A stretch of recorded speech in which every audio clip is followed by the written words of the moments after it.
பெயர் யஷ்வா. நான் 4ஆம் வகுப்பு ஆ பிரிவில் எஸ்கேவி பன்னாட்டு பள்ளியில் படிக்கிறேன். கல்வி வளர்ச்சி நாளில் காமராஜரை போட்டி கொண்டாட இங்கு கூடியிருக்கும் அனைவருக்கும் வணக்கம். நான் இப்போது கல்விக்கண் திறந்த காமராஜர் அவர்களை பற்றி பேசப் போகிறேன்.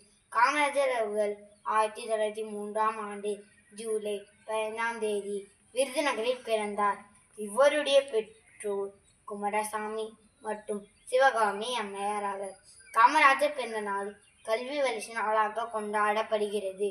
கர்மவீரர், பெருந்தலைவர், கிங்மேக்கர், கல்வி தந்தை, பல பல பட்டங்கள் கொண்டவர் காமராஜர். கல்விக்கான மானிய நிதியை 2 மடங்கு அதிகரித்தார்.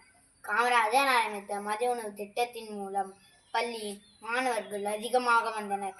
இதனால் கல்விக்கண் திறந்த காமராஜர் என போற்றப்பட்டார்.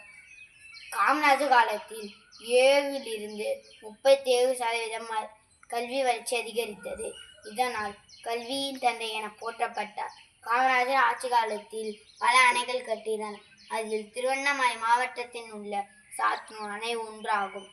காமராஜர் அவர்கள் 9 ஆண்டுகள் தமிழக முதல்வராக பணியாற்றினார்.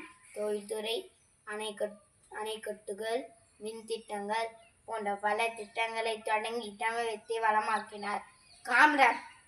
காமராஜர் ஆட்சி காலம் தமிழகத்தின் பொற்காலம் ஆகும். காமராஜர் அவர்கள் 1975ஆம் ஆண்டு அக்டோபர் 2ஆம் தேதி மறைந்தார். ஊருக்காக ஒருத்த உத்தமரை, நாட்டுக்காக வந்த நல்லவரை போற்றி வணங்கிடுவோம். நன்றி.